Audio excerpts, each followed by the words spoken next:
NJ Lash Extensions Studio discusses proper aftercare on their blog at sexylashes.com.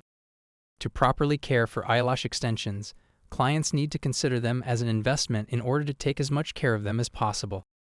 For example, it is not a good idea to pick your lash extensions if you have them.